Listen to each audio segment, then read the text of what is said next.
mbona umumarayika murimbuzi atambutse mu gihugu cy'u Rwanda.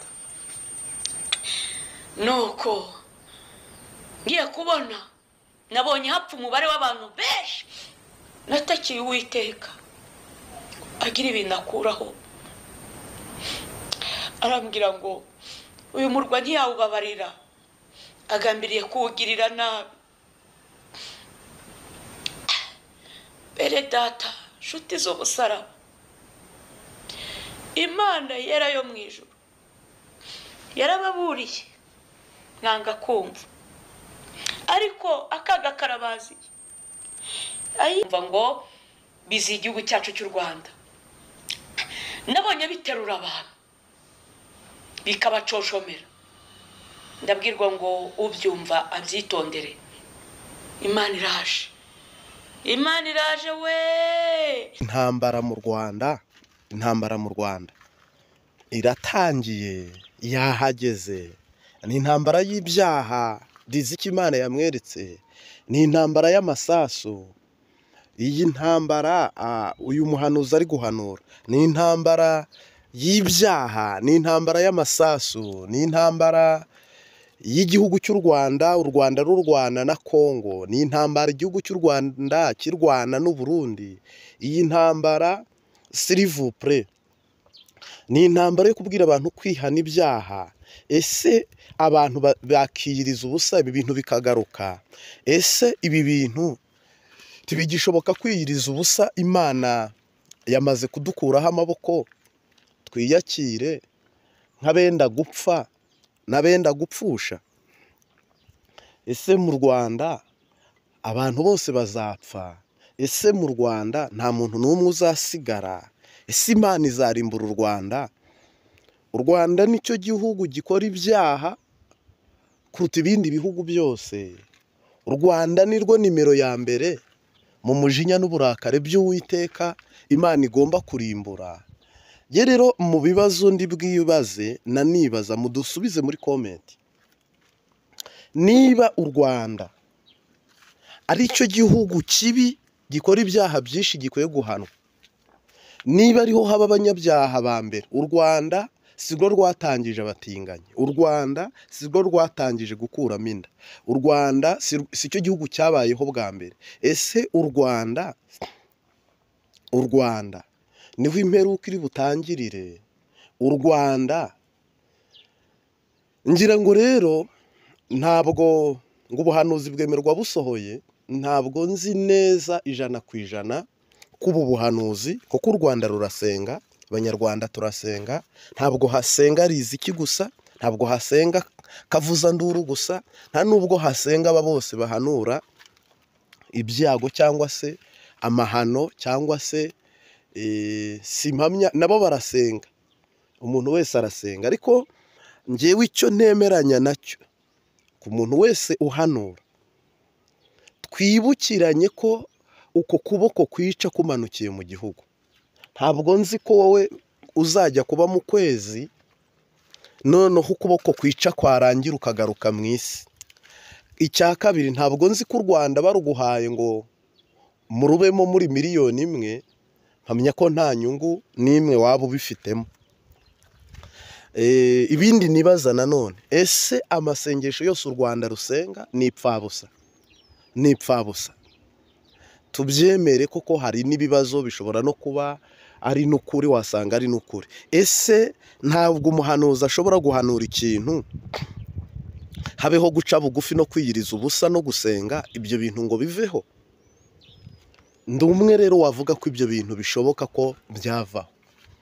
Noneho hari uburyo rero ushobora guhanura ikintu, wamara guhanura ikintu ugakofirima ko cyarangiye cyangwa se cyamaze kuba, ko nta garuriro, wasenga utasenga, wakiyiriza ubusa utakiyiriza ubusa, nta garuriro, byarangiye, intambara yabaye. Nta garuriro, nta n'andi masengesho yandi abantu bakwiye gusenga, ahubwo mukwiye gutega agahanga mugategereza urupfu, mugategereza guhungaho ntibinashoboka. Urumva naho ntibikunda, koko n'ubundi wahunga ute kandi ukwica? Niba ari Imana yo ntibanahunga.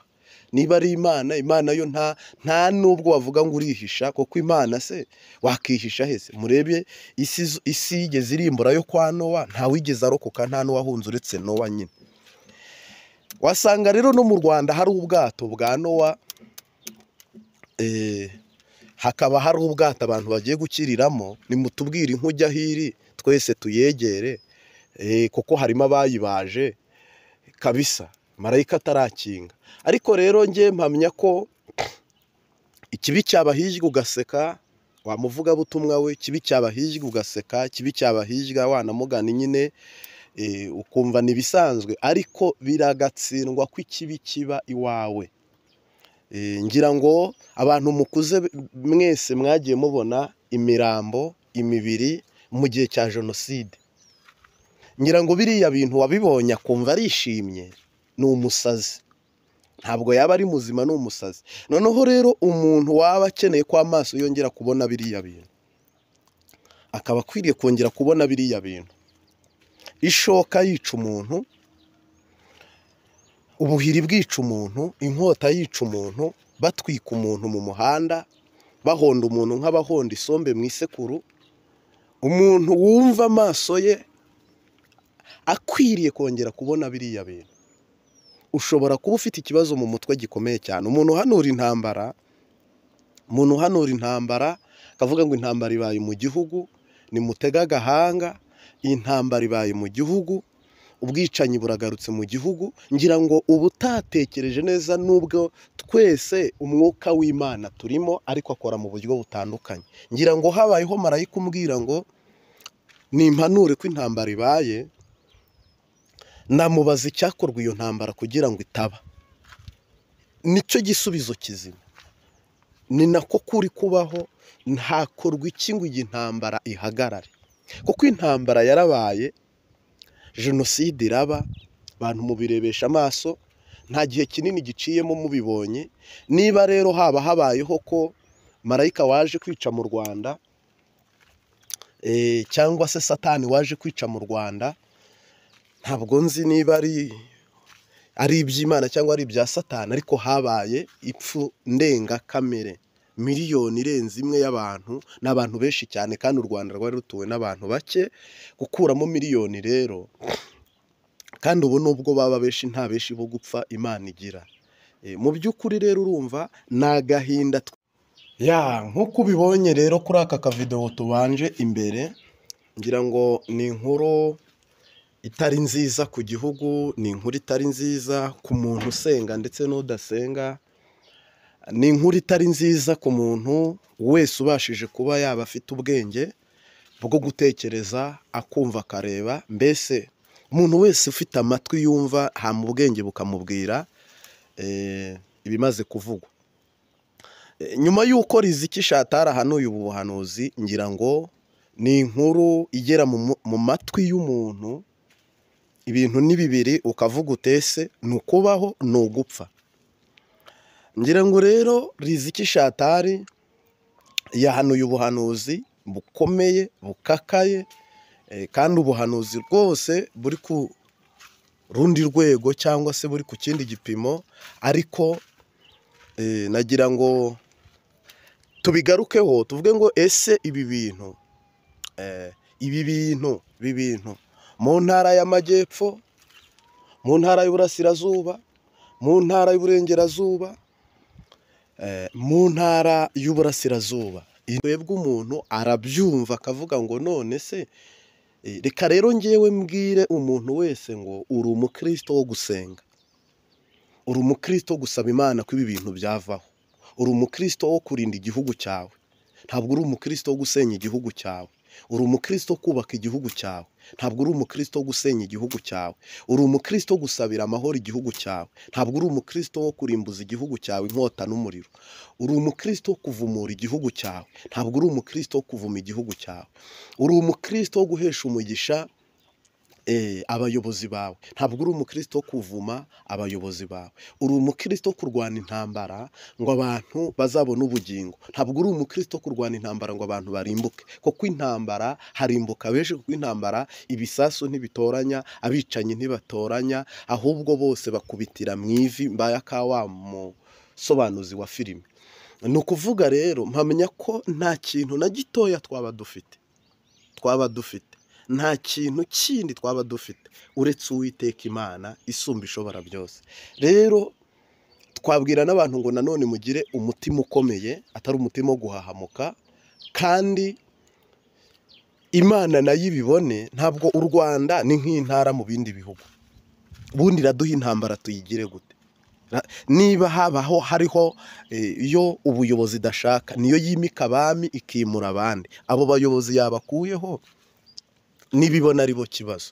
Niba hariho abaturage nanone batumva bateje akaga, abo baturage yabakuyeho, abasigaye bakabona amahoro. Niba hariho abagambanyi cyangwa se abantu babi batumye igihugu cyacu cyaba kiri burakarirwe cyangwa se kiri buhure n'umujinya w'Uwiteka, ese Imana amaso yayo iyo abonye umunyabyaha umwe mu gihugu cyangwa abanyabyaha 100 ibarimburana n'abakiranutsi bose, ikagira popireri igakumbana igakubita ikarimbura? Oya, ahubwo ukuboko kw'Imana n'ijisho ry'Imana, Yesu arakicaye ku ntebe y'imbabazi ngo agirire umunyabyaha imbabazi.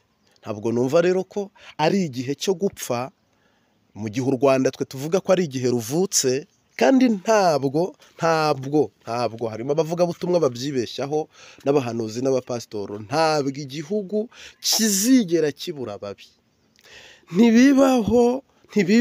Ntabwo igihugu Yesu azarinda aza igihugu gifite ababi.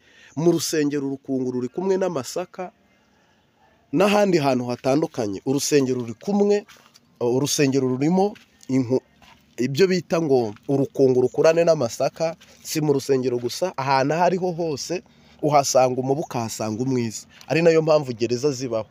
Bishobotse rero ko u Rwanda rwabaho nta munyabyaha rufite, bigashoboka ko u Rwanda rwabaho nta muntu mubi rufite, twaba dufite amahirwe n'umugisha ko icyo gihugu ubwo nta kibi cyazahagera. Ariko rero mpamya ko isi yose izarimbuka, hazaba umuhero w'Imana, isi yose izarimbuka. Mpamya ko isi yose irimo abanyabyaha, ikabamo abakiranutsi, isi irimo abeza, ikabamo ababi, harimo n'abantu beza batanasenga, batazi n'urusengero, ariko bagira imitima myiza. Kuboko kw'Imana kubabarira igihugu cyacu, Imana igitwikiriza umutaka w'amasengesho Yesu yasengeye i Getsemani, Imana igitwikiriza amasengesho. Yesu yaravuze ngo nimusaba muzahabwa, nimushaka muzabona. Ikirindisha ukuboko kwayo kw'iburyo, dufite abanzi benshi. Umuririmbyi yaravuze ngo ababisha baranyegereye, bani inyuma n'imbere, nyamara nkwisunge Kristo undinde ibicumuro. Mu by'ukuri rero ngira ngo u Rwanda rugeze aho ngaho. Umuntu wese rero waba dukurikiye, tugushimiye gukora subscribe kwiyicano, ariko turashima Imana twebwe aho duherereye ni amahoro. Izuba ryarashe, ejo imvura yaraguye, nawe nizeye kuri amahoro. Umunsi umwe urahagije kwihana, Imana ikisubiraho. Umunsi umwe urahagije gusenga, ibintu bigahinduka. Isaha imwe irahagije kubwira Imana ngo twebwe u Rwanda turaha. U Rwanda ntabwo ari abahakanyi, u Rwanda ntabwo ari urupinzi. Cyakora harimo ibitagenda neza, cyakora ntabwo dukiranuka, twakoze ibyaha ntitwashyikira ubwiza bw'Imana. Ariko imbabazi Uwiteka yagirira ab'i Sodomo n'i Gomora, i Nineve, ngira ngo rero hari imbabazi Imana yagiye igaragaza zikomeye ziri ku rwego rwo hejuru. Izo ngizo natwe twazibona, kuko nta cyaha kiriho kitabayeho, nta n'abantu babi bariho batabayeho, nta n'abeza muriho mutigeze mubaho. Isi yose igenda igira ibyo byiciro uko ari bibiri, ikagira abeza, ikagira ababi, ikagira ibyiza, ikagira ibibi byose. Rero mbifurije ko ibi bintu uyu mudayimoni yajyana nabyo, agakurwaho n'ububi bwe n'ibibi bye, twebwe tukabona amahoro mu gihugu cy'amahoro. Hama rero u Rwanda ntirugasenyuke, ntiruzigere rusenyuka, ahubwo umubi azasenyuke. Umubi azaba ari usenyuka, ariko twebwe jamais, kwa jinara Yesu Kristo. Imipaka y'u Rwanda Uwiteka yirinde, ikirere cy'u Rwanda Uwiteka kirinde, ngira ngo n'igihugu cyose Imana ikirinde none n'iteka ryose, amen. Ciao ciao, shalom shalom.